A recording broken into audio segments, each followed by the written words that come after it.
मैं अभिजीत, उजागर न्यूज से। कहते हैं शिक्षा और स्वास्थ्य किसी भी देश के विकास के दो स्तंभ होते हैं, लेकिन क्या हो अगर इसे व्यापार बना लिया जाए? क्या यह किसी नागरिक के मूलभूत अधिकारों के साथ खिलवाड़ नहीं होगा? जी हाँ दोस्तों, कुछ ऐसा ही खिलवाड़ हुआ है सर्व कृपा हॉस्पिटल में अपनी बीवी का इलाज करा रहे भोलाराम जी के साथ। भोलाराम जी, बिल्कुल निडर होकर बताइए कि आपके साथ क्या हुआ है। साहब, ये सर्व कृपा हॉस्पिटल में लूट मची रखी है। हमारी पत्नी का इलाज यहाँ चल रहा था, लेकिन ये लोग उसको क्या वो कहते हैं वेंटिलेटर। हाँ, ये हमारी मिसिस को उस पर रखकर बोलते रहे कि वो जरूर बच जाएगी, और इतना लंबा बिल बना दिया कि हमारी जेब खाली हो गई। मतलब आपके साथ धोखाधड़ी हुई है?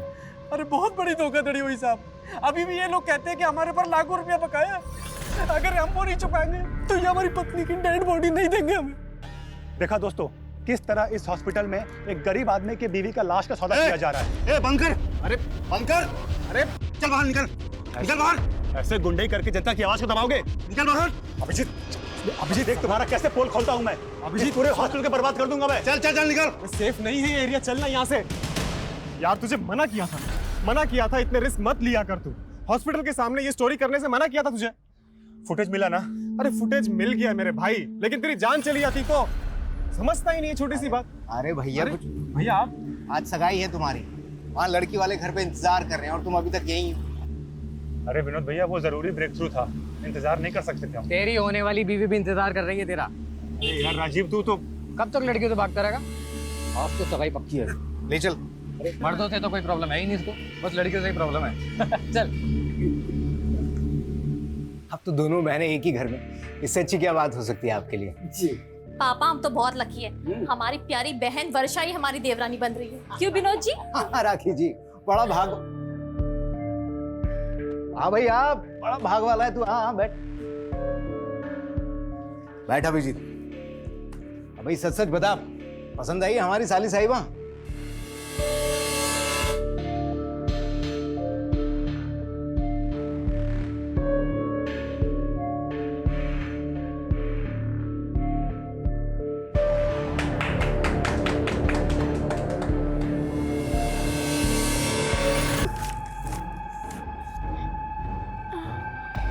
आंटी, हम ये कहाँ हैं?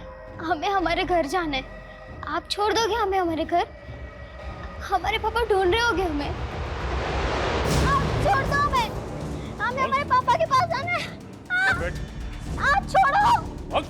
अरे छोड़ो हमें! इस लड़की को यहाँ की दुनियादारी अच्छे से सिखा दो, समझ गए?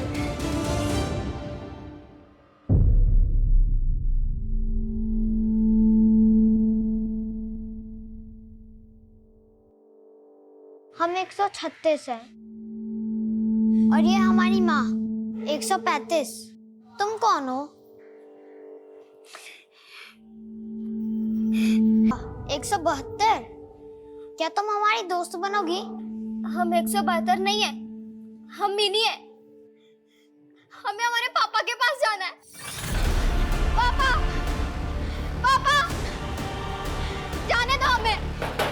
दरवाजा खोलो, दरवाजा खोलो, खोलो दरवाजा। पापा, दरवाजा खोलो।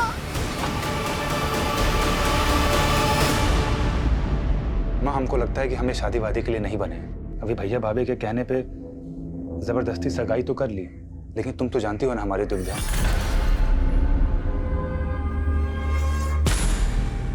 माँ, हम इस दुनिया को एक सच बताना चाहते हैं, और वो सच है। हे, तुम क्या कर रहे हो यहाँ पर? नहीं, वो आपकी मम्मी के खाने का टाइम हो गया है ना, इसीलिए आए थे। माँ, हम आते हैं।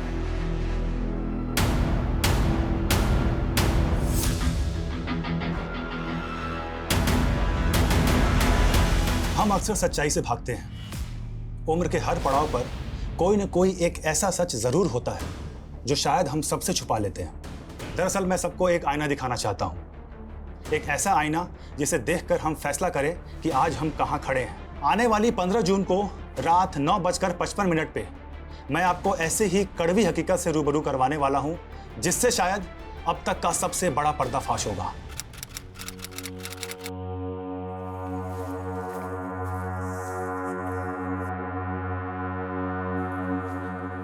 मेरा अभिजीत पता नहीं कहाँ रह गया। अरे विनोद भैया, क्या हो गया ये?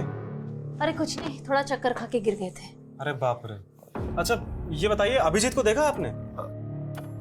हमें नहीं मालूम। भाभी भैया, आज 15 तारीख है, 15 जून रात को 9:55 पे वो आज मेरे साथ लाइव आने वाला था, वहां पे किसी चीज का खुलासा करने वाला था। फोन भी नहीं लग रहा है यार उसका, पता नहीं कहाँ रह गया है। गायब है और आप लोग आ जा रहे हैं। आपने आखिरी बार कब देखा था सर 15 जून की दोपहर तो उसने हमारे साथ लंच किया था, उसके बाद पता नहीं कहाँ गायब हो गए। तो क्या उसके गायब होने का राज इस वीडियो से जुड़ा हो सकता है जिसमें वो किसी का खुलासा करने वाला था? आने वाली 15 जून को रात 9:55 पे मैं आपको ऐसे ही कड़वी हकीकत से रूबरू करवाने वाला हूं, जिससे शायद अब तक का सबसे बड़ा पर्दाफाश होगा। हमें तो कुछ समझ नहीं आ रहा सर, आप ही कुछ मालूम कीजिए। ये चोट कैसे लगी आपको? सर वो अचानक से लो बीपी हो गया था, चलते चलते तो सड़क पे गिर गया, उसी से लग गई। अभिजीत ने ये वीडियो कहाँ रिकॉर्ड किया था? सर अभिजीत ने 1 साल पहले ही सोशल मीडिया पे उजागर न्यूज़ नाम से एक चैनल खोला था, उसके लाखों में फॉलोअर्स हैं और उसके 15 जून के खुलासे वाले वीडियो इनविटेशन को भी लाखों हिट्स मिले। हैरानी इस बात की है कि अभिजीत के कैमरामैन तो ये नहीं पता कि 15 जून को वो क्या खुलासा करने वाला था। कहीं उसके गायब होने की कहानी का इस खुलासे से कोई ताल्लुक तो नहीं? लग तो ऐसा ही रहा सर। अगर ऐसा है तो हमारे लिए जानना ज़रूरी है कि 15 जून को वो क्या खुलासा करने वाला था। उसका लैपटॉप, ईमेल आईडी की डिटेल्स, कॉल रिकॉर्ड सब निकलो। लेट्स फाइंड आउट कि अभिजीत ने आखिरी बार किससे और क्या कम्युनिकेट किया था। Okay sir.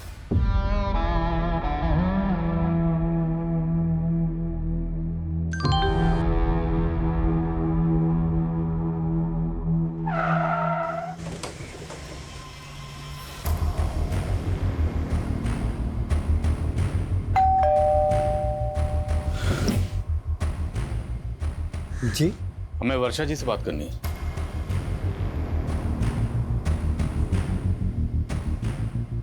वर्षा जी, 15 जून की शाम को अभिजीत की फोन पर आखिरी बार बात आपसे हुई थी, उसके बाद से वो लापता। आपकी अभिजीत के साथ फोन पर क्या बात हुई थी? आई एम सॉरी वर्षा जी, लेकिन हम आपसे शादी नहीं कर सकते। ऐसा क्यों बोल रहे हैं अभिजीत? वो हम आपको वजह भी नहीं बता सकते वर्षा जी, बस इतना समझ लीजिए कि इसी में आपकी भलाई है। सर ऐसा हो ही नहीं सकता, अभिजीत ने खुद शादी के लिए हाँ किया था। तो क्या आपकी साली वर्षा झूठ बोल रही है? राकेश जी, आप अपनी छोटी बहन वर्षा के बारे में क्या कहेंगे? सर हमारे बहन में कोई कमी नहीं थी, सारी कमी अभिजीत में है। अब कहना क्या चाहती है? अब हमें लग रहा है कि अभिजीत शायद इस वजह से भागा होगा ताकि वो हम लोगों को फेस ना कर पाए कि उसने रिश्ता क्यों तोड़ा। अभिजीत 15 जून की रात को कोई बड़ा खुलासा करने वाला था लाइव आकर, और आपको लगता है कि इतना निडर पत्रकार इस वजह से गायब हो गया? नहीं सर, राखी के कहने का ये मतलब नहीं है। दरअसल हम लोगों को भी ये सुनकर बहुत धक्का लगा कि अभिजीत ये रिश्ता तोड़ना चाहता था। Sir 1 minute. बेड़ताज चौक पे लाश मिली है।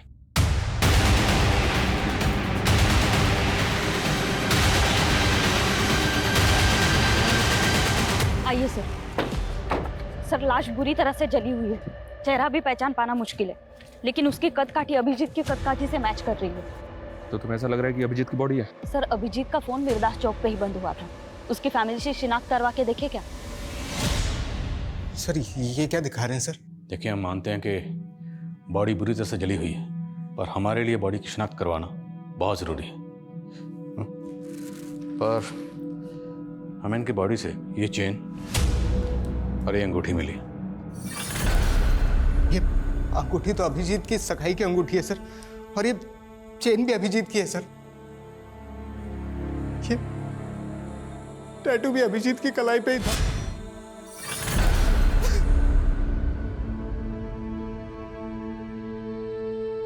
ये ले, रोटी खा ले, इतना दुखी मत हो, अब यही हमारी जिंदगी है।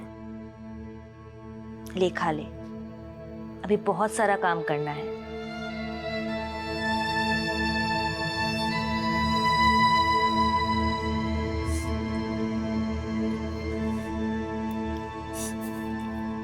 चलो अच्छा है, कम से कम आज तुम कुछ खा तो रही हो। ये भी कोई खाना है? हमारे पापा रोज हमें ब्रेकफास्ट में कॉर्नफ्लेक्स खिलाते हैं और स्कूल के लंच में पराठे। तू कौन से क्लास में पढ़ती थी? 6th। चलो हम तुम्हारा टेस्ट लेते हैं। ये अखबार में जो लिखा है पढ़ने आता है ना? हाँ आता है पढ़ने। तो पढ़ो। भारत जल्द ही 5 ट्रिलियन की अर्थव्यवस्था होगा। माँ, माँ, बच्चों बच्चों बाहर जाओ, बहन आओ ना।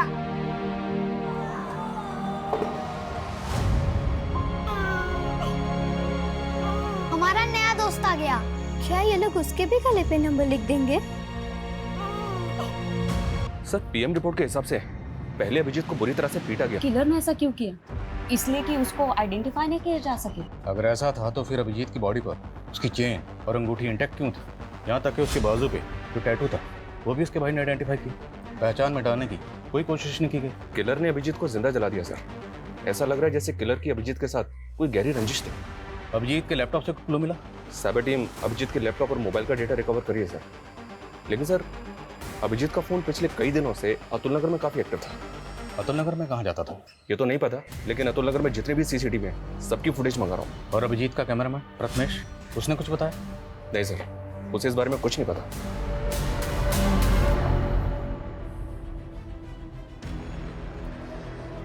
अभिजीत एक सच्चे और ईमानदार जर्नलिस्ट थे जिन्होंने अपनी जान की परवाह किए बिना हमेशा सच का साथ दिया। मैं उनका फॉलोअर ही नहीं, मैं उनका सबसे बड़ा फैन भी हूं। मैं आपसे वादा करता हूं, अभिजीत ने जो काम शुरू किया था अब उसे मैं पूरा करूंगा, चाहे उसके लिए मुझे सच्चाई ढूंढने के लिए पाताल लोक ही क्यों ना जाना पड़े, लेकिन सच्चाई को उजागर मैं करके रहूंगा। सर 24 मई की अतुल नगर की एक फुटेज मिली है, ये देखें। इसमें अभिजीत लड़कियों का पीछा करता हुआ दिख रहा है। कौन है लड़की? मैं पता करवा रहा हूँ सर। लेकिन सर ये अभिजीत लड़कियों का पीछा क्यों कर रहा होगा? मेरा मतलब एक तरफ इसकी मंगेतर का कहना है कि ये उससे शादी नहीं करना चाहता था और दूसरी तरफ इन लड़कियों के पीछे। सर कहीं कोई अफेयर का तो चक्कर नहीं? तो ये चक्कर क्या है ये तो इन लड़कियों से मिलने के बाद ही पता चले। आंटी वो अभिजीत जी आप। पुष्पा,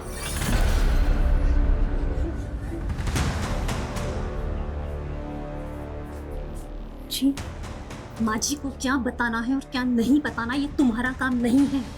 तुम जाओ। हम उन्हें वो अभिजीत जी हम देख लेंगे, तुम जाओ यहाँ से। और हाँ, अब से काम पे मत आना। जी अब हम तुम्हें अफोर्ड नहीं कर सकते। हमारी माँ का ख्याल हम खुद रखेंगे।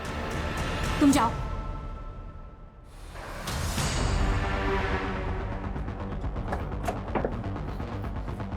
अभिजीत जिन दो लड़कियों का पीछा करते हुए देखा था वो दोनों लड़कियां इसी घर में किराए पे रहती थी सर, और ये इस घर के मकान मालिक हैं।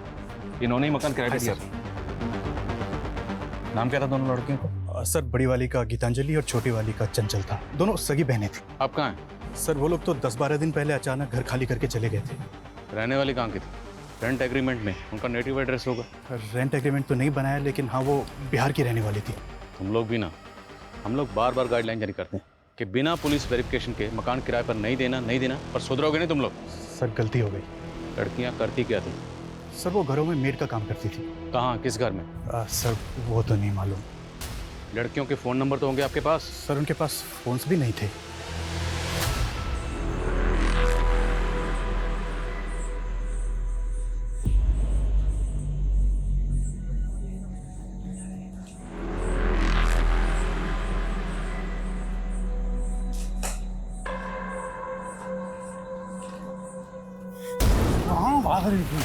जी सर, मैं अपडेट करता हूँ। जय सर एक बीएनमेड सर्विसेज नाम की एजेंसी है, इसने चंचल और गीतांजलि इन दोनों का फोटो आइडेंटिफाई किया है। ये दोनों लड़कियां इसी एजेंसी के थ्रू काम पे लगी थी। बीएनमेड एजेंसी? सर ये लड़की गीतांजलि है और ये चंचल। ये दोनों बहनें बहुत मेहनती थी, कभी भी किसी क्लाइंट की कोई शिकायत नहीं आई। लेकिन ये बताइए कि दोनों लड़कियां अब हैं कहाँ? पता नहीं सर, अचानक से इन दोनों ने काम पे आना बंद कर दिया। क्यों? और मालूम नहीं सर। इन दोनों को एक मीणा नाम के एजेंट ने इंट्रोड्यूस करवाया था। इन दोनों लड़कियों के एड्रेस प्रूफ और डॉक्यूमेंट्स हमें दीजिए, और इनका जो एजेंट था मीना, उसकी डिटेल्स भी दीजिए। सर ये एजेंट है मीणा। आप सभी जानते हैं कि अभिजीत मेडिकल माफिया के खिलाफ काम कर रहे थे। उसके सारे सबूत अब मेरे पास हैं। ये उन हॉस्पिटल्स की लिस्ट है जिनके पास लाइसेंस ही नहीं, और इनके कितने सारे डॉक्टर्स ऐसे हैं जिनके पास डिग्रीज तक नहीं, जैसे कि doctor Gopal Sharma. Hello doctor Gopal, जो वीडियो मैंने भेजा है तुमको, उसे मैं बहुत जल्दी अपलोड करने वाला हूँ। तुम चाहते क्या हो? सर कहाँ है? चंचल और गीतांजलि, इन दोनों बहनों की आईडी फेक है क्या? जी हाँ सर, और इन दोनों बहनों का जो एजेंट है मीणा, उसकी भी सारी डिटेल्स फेक निकली। अब इन तीनों का कुछ पता भी नहीं चल रहा है। अभिजीत इन दोनों लड़कियों का पीछा करते हुए देखा गया था। अभिजीत का कत्ल हो गया, और अभिजीत के कत्ल से ठीक एक हफ्ता पहले ये दोनों लड़कियां गायब हो गई। क्या इन दोनों लड़कियों और इस एजेंट मीना की अभिजीत के कत्ल में इन्वॉल्वमेंट तो नहीं? लग तो मुझे भी ऐसा ही रहा सर, कोई ना कोई इन्वॉल्वमेंट तो होनी चाहिए। इन तीनों के लिए लुकआउट नोटिस जारी कर दिया है। सर, अभिजीत की मंगेतर वर्षा के बारे में एक बात पता चली है। सर, उसकी पहले भी शादी हो चुकी है। What? जी सर, वर्षा का पहला पति कुणाल मर चुका है। सर, उसकी मौत संदिग्ध हालात में हुई थी। मतलब? 17 सितंबर 2021 को शोमिता चौक पे अपनी बाइक से जा रहा था। सर, वहाँ एक एसयूवी गाड़ी ने उसकी बाइक को टक्कर मारी थी। पहले शोमिता चौक पुलिस इस केस को मर्डर केस मान के इन्वेस्टिगेट कर रही थी, लेकिन उस एसयूवी गाड़ी का कहीं भी पता नहीं चला। इसीलिए उन्होंने इस केस को एक्सीडेंटल केस मान के क्लोज कर दिया। ये अभिजीत मर्डर केस भी कम चौंकाने वाला नहीं। अभिजीत को पहले बुरी तरह से टॉर्चर किया गया और फिर जिंदा जला दिया गया, और इन दोनों केसेस की कॉमन कड़ी है वर्षा। वर्षा जी, पहले आपकी शादी होती है कुणाल से, और वो बड़े ही फिल्मी अंदाज से मारा जाता है। उसके बाद आपकी सगाई होती है अभिजीत से, वो भी मारा गया है। अब ये महज इत्तेफाक है या इसके पीछे की कहानी कुछ और है? आप बेकार में हमारे बेटी को परेशान करके अपना वक्त बर्बाद कर रहे हैं। अब ये तो आने वाला वक्त ही बताएगा कि किसका वक्त बर्बाद होने वाला है। बस इतना याद रखिएगा, बिना हमारी इजाज़त के शहर छोड़ने की गलती मत करिएगा।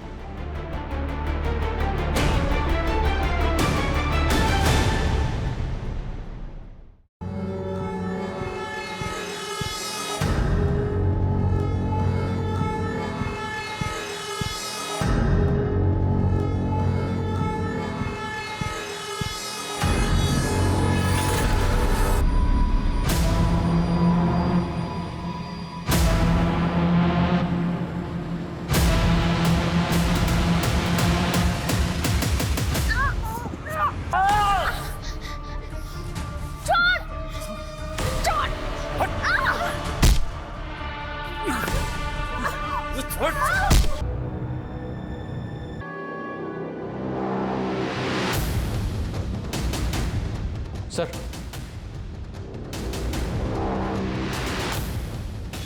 साइबर सेल को अभिजीत के लैपटॉप से एक एनक्रिप्टेड फाइल मिली थी, जिसको उन्होंने डिक्रिप्ट किया। अभी सेंड किया। क्या इस फाइल में? ये देखिए सर।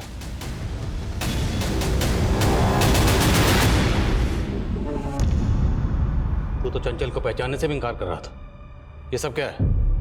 सर, चंचल हमारे यहाँ काम करती थी।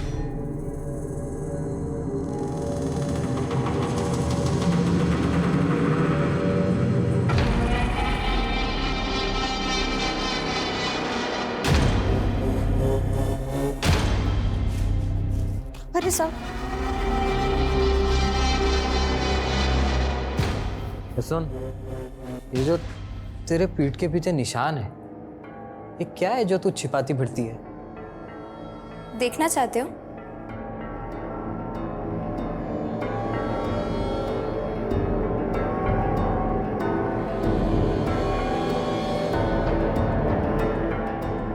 सर, पहले उसने ही हमें संबंध रखने के लिए उकसाया और हमारे वीडियोस फोटोज निकाल लिए। सर, हम उसे पैसे दे दे के थक गए थे, लेकिन उसका लालच बढ़ता ही चला जा रहा था। मजबूर होकर हमने सब बात अभिजीत को बता दी।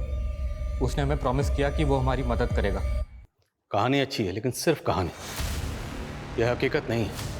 हकीकत मैं बताता हूँ कि अभिजीत को पता चल गया था कि तुम उस लड़की की मजबूरी का फ़ायदा उठाकर उसको ब्लैकमेल कर रहे हो, उसका रेप कर रहे हो। इसलिए अभिजीत उस लड़की की मदद कर रहा था और तुमने अभिजीत को रास्ते से हटवा दिया। नहीं सर, ऐसा ऐसा कुछ भी नहीं हुआ सर। शर्मा, ये ऐसे नहीं समझ रहा, जरा समझाओ इसको अच्छी तरीके से।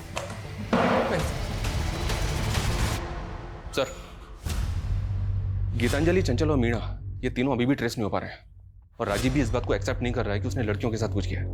लेकिन हाँ सर, वर्षा को इन्वेस्टिगेट करते हुए पता चला कि उसके हाथ भी साफ नहीं है। दरअसल कुणाल की मां को अभी भी इस बात का शक है कि वर्षा ने इंश्योरेंस के पैसे के लिए कुणाल को मरवा दिया। कुछ भी साबित नहीं हुआ तो इंश्योरेंस का सारा पैसा वर्षा को मिल गया और बाद में उसने ये पैसा किसी और अकाउंट में ट्रांसफर कर दिया। किसके अकाउंट में? हाँ, वर्षा ने पैसों की मदद की थी, लेकिन इसमें गलत क्या है? क्या बहन बहन की मदद नहीं कर सकती? कैसी मदद? विनोद को करीब 2 साल से बिजनेस में काफी नुकसान हो रहा था। इनका पार्टनर इन्हें बहुत परेशान कर रहा था, पैसे वापस मांग रहा था। विनोद को पैसे वापस देने थे तो वर्षा ने मदद कर दी। लेकिन परेशानी तो फिर भी कम नहीं हुई। कुछ दिन पहले अटैक हुआ था ना आप पे।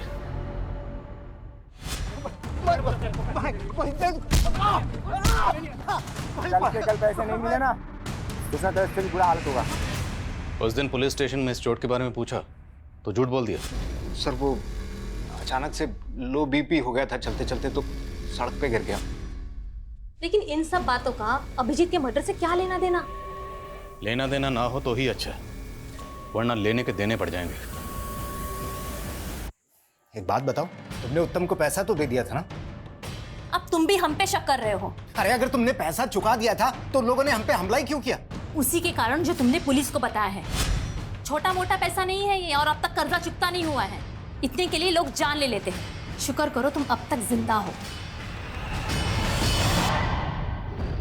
सर, ये दोनों बहनें जितनी सीधी नजर आ रही हैं उतनी है नहीं। आज की दुनिया में कोई भाई या बहन अपनी प्रॉपर्टी या पैसा बिना लिखा पढ़ी के किसी को नहीं देता है, और वो भी अपनी बहन के पति के कर्ज को उतारने के लिए।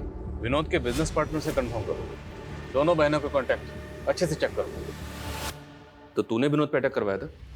अटैक कैसा? आपको कोई गलतफहमी हुई है और उसने कुछ पैसे लौटा भी दिए थे हमें। लेकिन उधार तो काफी बाकी है ना बीबी। वो भी निकलवा लेंगे। अटैक करवाएगा दोबारा? विनोद ने कंप्लेंट नहीं लिखवाई ना, फिर क्यों बाल की खाल उतार रहे हैं? और वो फुद्दू हमारे खिलाफ बोलने की हिम्मत भी नहीं करेगा। हाँ, हमसे बहुत बड़ा गलती हो गया। अगर हम अभिजीत को पहले ही सब कुछ बता दिए होते तो शायद वो हमें इस मुसीबत से निकाल चुका होता। ले लो, 70 लाख है इसमें।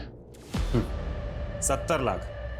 ये 70 लाख तो सिर्फ आपके हुए ना डॉक्टर साहब, और आपके बाकी के नेक्सस के 70 लाख वो कौन देगा? हेलो नेताजी, एक लोकल जर्नलिस्ट मुझे धमकी दे रहा है। अगर आपकी मेहरबानी हो जाती तो। डॉक्टर साहब, हम स्वच्छ छवि वाले नेता हैं, ना तो खुद खाते हैं ना कभी किसी को खाने देते हैं। अब आपने कांड किया है, आप भुगतेंगे। लेकिन नेताजी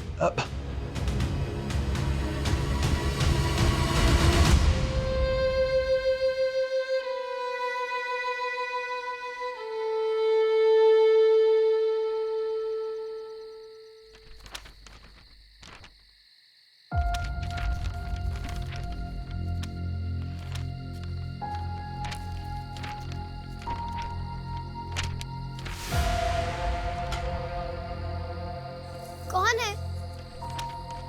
ये आवाज कैसी है? ये चुप सो जा, सोने दे, सो जा।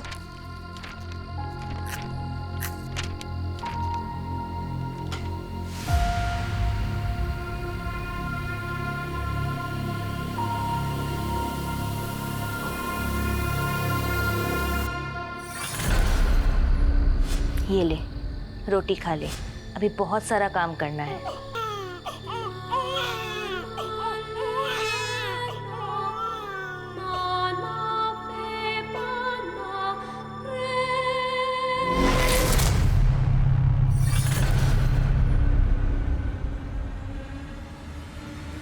मैंने कुछ नहीं किया है। मैंने कुछ नहीं छोड़ो मुझे, मैंने कुछ नहीं किया है। छोड़ दो, मैंने कुछ भी नहीं किया। अंकल मत करो।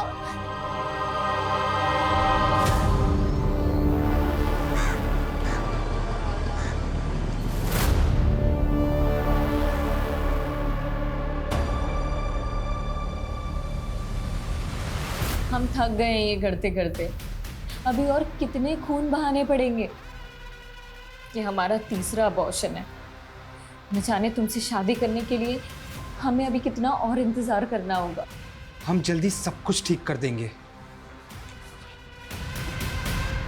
सब हम कुणाल से शादी करने के पहले से ही एक दूसरे से प्यार करते हैं। और सर, हमें पता था कि वर्षा के पिताजी हमें कभी स्वीकार नहीं करेंगे, इसलिए पहले कुणाल और अब अभिजीत खत्म कर दिया। नहीं सर, हमने ऐसा कुछ नहीं किया है। 15 जून को अभिजीत की आखिरी बार फोन पे बात तुमसे हुई थी? जी सर, हमारी बात जरूर हुई थी, पर बात कुछ और हुई थी। इस पर एक और नई कहानी। एक्चुअली सर, हम आपसे झूठ बोल रहे थे। हम किसी और से प्यार करते हैं। अरे लेकिन वर्षा, ये सब तुम हमको सगाई से पहले बता सकती थी ना। हाँ अभिजीत, लेकिन हम क्या करते, हम मजबूर थे। अभिजीत, क्या आप एक फेवर कर सकते हैं? आप खुद ही पापा को कह दीजिए ना कि आप शादी नहीं करना चाहते। लेकिन अभिजीत माना नहीं।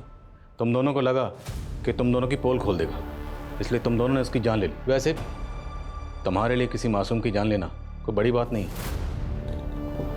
3 अबॉर्शन तो पहले ही करा चुके हो, और तुम अपनी बहन राखी को किस बात के पैसे दे रही थी? सर, उसको हमारे अफेयर के बारे में पता चल गया था। बोली कि अगर हमने उसे पैसे नहीं दिए तो वो हम दोनों को फंसा देगी। सरासर झूठ बोल रही है वो सर। अगर उसकी करतूतों के बारे में पता होता तो उसकी जान ले लेते। हमने सिर्फ विनोद का कर्जा उतारने के लिए उससे पैसे लिए थे और कुछ भी नहीं था। तो आप कहना चाहती हैं कि आपकी बहन और उसके आशिक ने मिलकर अभिजीत को मार दिया? उनकी बात वो जाने सर, हमने कुछ नहीं किया। क्या जोड़ी है दोनों बहनों की? छोटी वाली बड़ी पे इल्जाम लगा रही है और बड़े वाली छोटी पे। कोई बात नहीं, वक्त आने पर सब पता चल जाएगा किसकी कहानी सच्ची है, किसकी झूठी।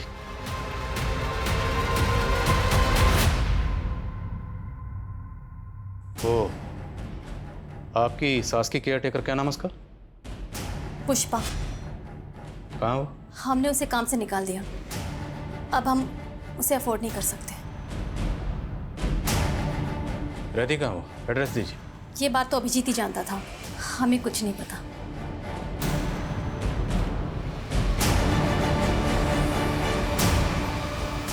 सर, कहीं राखी पुष्पा को लेकर भी तुमसे कुछ नहीं छुपा रही है? हो सकता है कि इसीलिए पुष्पा को जानबूझ के गायब कर दिया क्योंकि वो कोई राज जानती थी।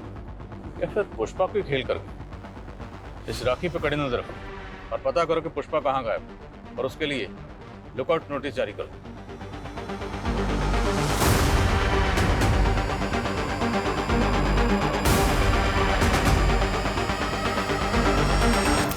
सर, छत्तीसगढ़ पुलिस से पुष्पा के बारे में एक इन्फॉर्मेशन मिली है।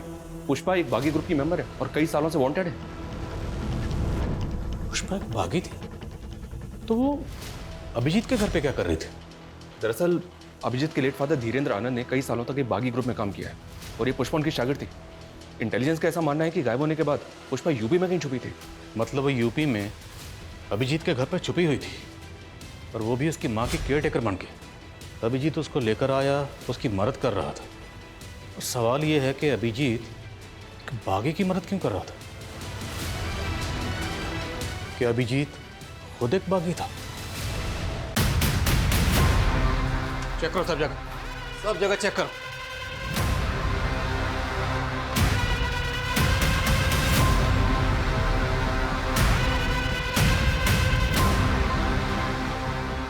सर, बहुत गलत कर रहे हैं आप। एक ईमानदार पत्रकार की छवि के साथ में खिलवाड़ कर रहे हैं आप लोग। फिलहाल तो हम जा रहे हैं, लेकिन अगर हमें बाद में पता चला कि अभिजीत के साथ मिलकर आपने बागियों का साथ दिया था तो हम आपको नहीं छोड़ेंगे। चलो। ओए 172, चल मुंह धो ले और काम पे चल।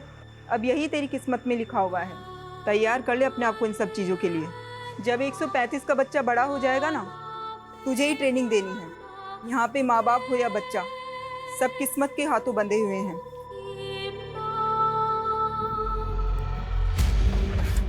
हो सकता है ये अभिजीत भी अपने फादर की तरह बागी।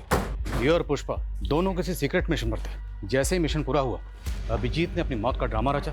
उसके बाद वो और पुष्पा दोनों गायब हो गए, और इस बात के पूरे चांसेस हैं कि अभिजीत के घर वाले भी उनके इस मिशन में शामिल हों, क्योंकि आसानी से आइडेंटिफाई कर लिया। कैसे? अब तो बॉडी का डीएनए टेस्ट भी नहीं कर सकते, अंतिम संस्कार हो चुका है। शर्मा, ये केस तो हम सॉल्व करके रहेंगे। उसके लिए चाहे हमें गड़े मुर्दे क्यों ना खाने पड़े।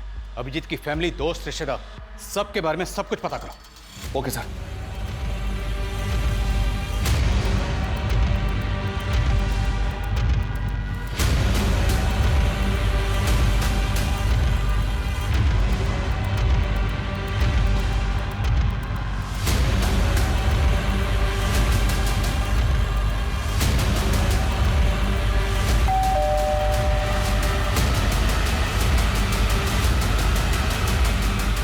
सर इतना सारा कैश? सर ये मेरा कैश नहीं है सर। तो किसका? सर ये तो अभिजीत का है। अभिजीत के लिए फंड इकट्ठा कर रहा है। आखिर ये अभिजीत करना क्या चाहता है? अभिजीत? सर उसका तो मर्डर हो गया ना सर। अभी बोल रहा है अभिजीत का कैश। सर ये उसी की ईमानदारी का मोल है जो हम बेईमानी से कमा रहे हैं। मैं, राखी और उत्तम साथ में मिलकर के ये काम कर रहे हैं सर।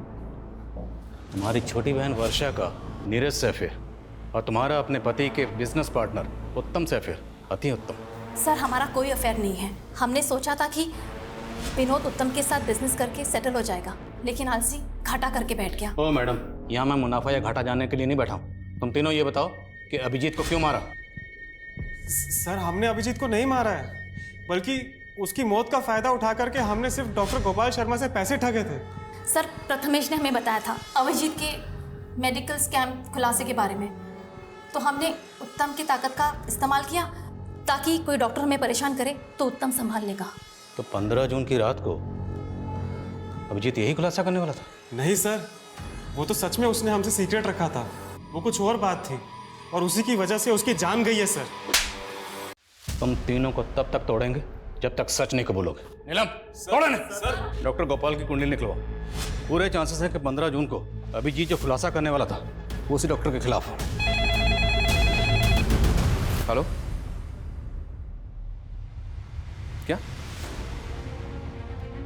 आप मुझे डिटेल्स मिल कीजिए।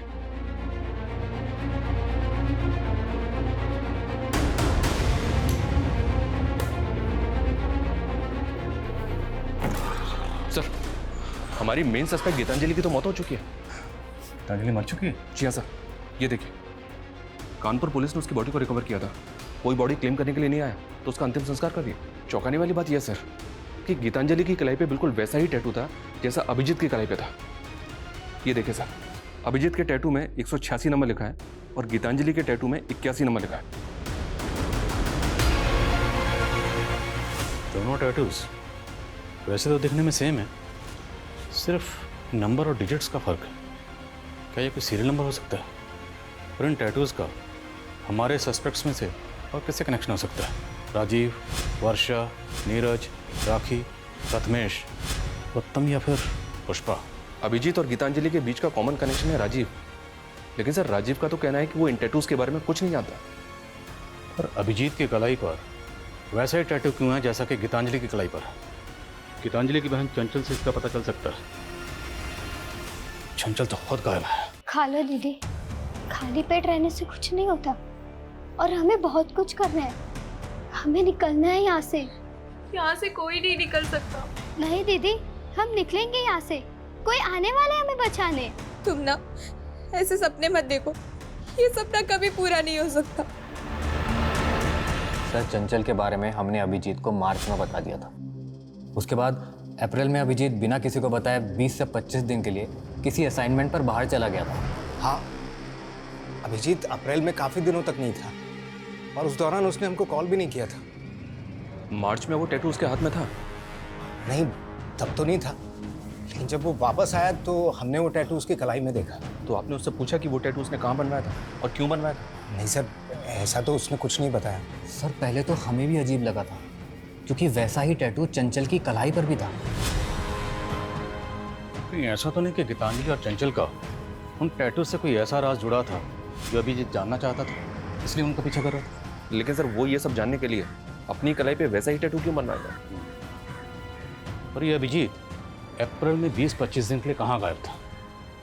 और ये सवाल अब भी वहीं का वहीं है कि वो 15 जून की रात को 9:55 पर ऐसा क्या खुलासा करने वाला था?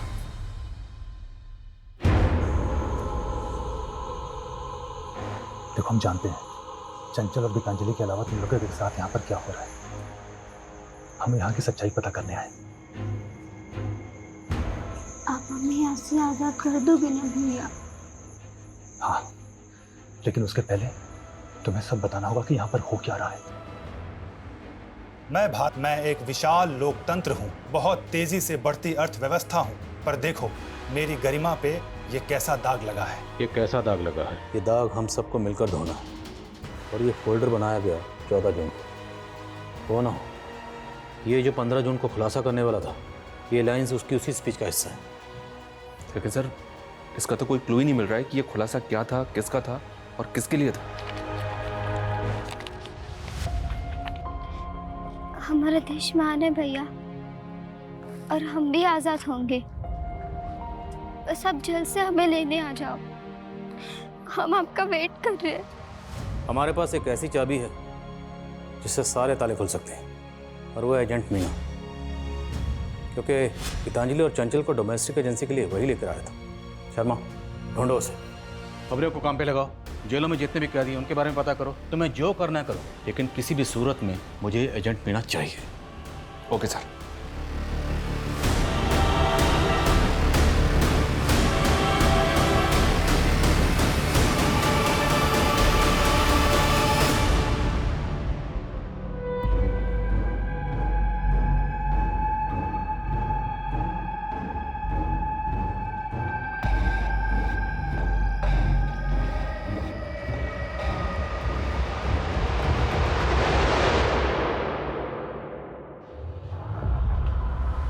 मीना, क्या करो?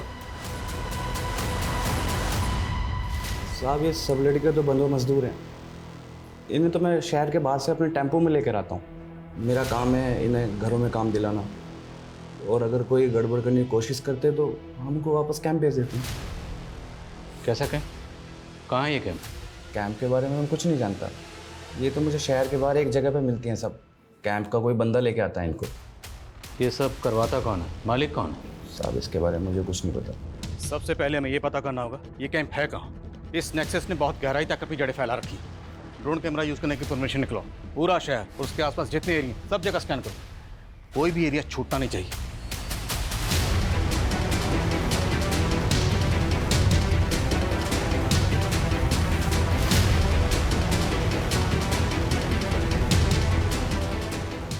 ड्रोन कैमरास के फुटेज में ये 3 जगह सस्पिशियस लग रही हैं। इनकी डिटेल्स निकलवाइए सर। और इन 3 में से एक जगह ऐसी है जहाँ लोगों के मूवमेंट बहुत ज़्यादा सस्पिशियस है। यहीं टारगेट करेंगे, पूरी फोर्स के साथ धावा बोलेंगे। तैयारी करो। Okay sir.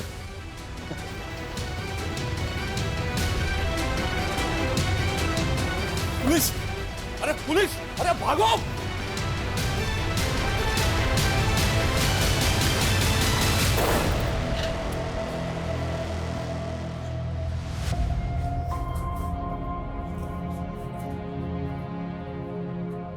डरो मत, हम लोग आप लोगों को बचाने आए हैं। आपको अभिजीत भैया ने भेजा है ना?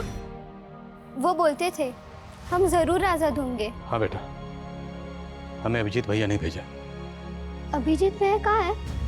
उन्होंने कहा था हम उनके साथ टीवी पे आके जय हिंद बोलेंगे। बेटा, मुझे अभिजीत भैया नहीं भेजा है आप सबको लाने के लिए। और उन्होंने कहा जब मैं आपसे मिलूं तो आपसे बोलूं कि आप जोर से जय हिंद बोलें। जय हिंद। जय हिंद। तुम लोगों को बंधुआ बनाकर उन पर जुल्म करते थे। कब से चला ये सब?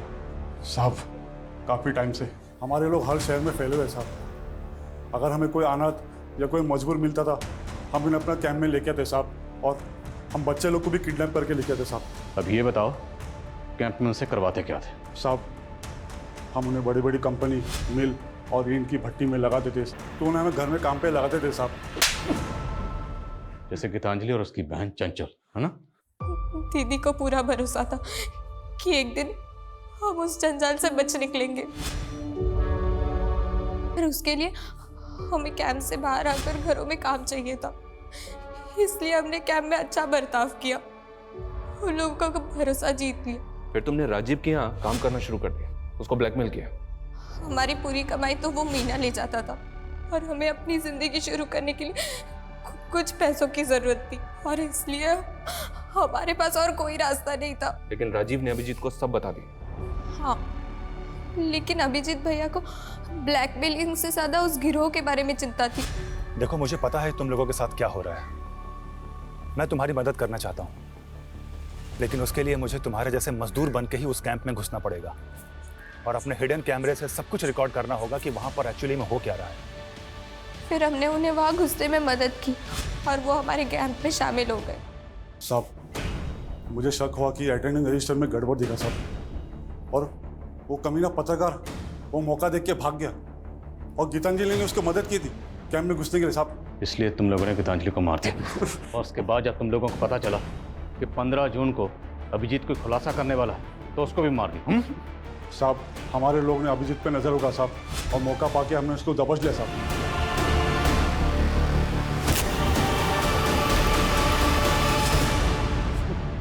बोल, अपने बाप का नाम बोल।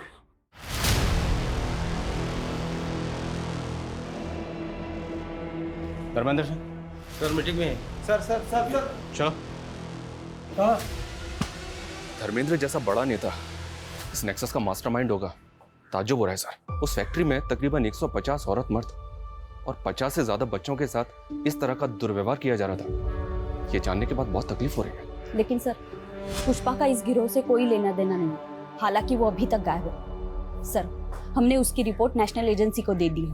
ये बहुत ही अफसोसनाक है कि एक तरफ जहां हमारे मुल्क में 5G टेक्नोलॉजी लॉन्च हो रही है, हमारे मुल्क की इकोनॉमी तेजी से आगे बढ़ रही है, वहीं आज भी 2022 में भी एक तरफ काला अंधेरा छाया हुआ है, जहां कुछ लोगों के साथ अमानवीय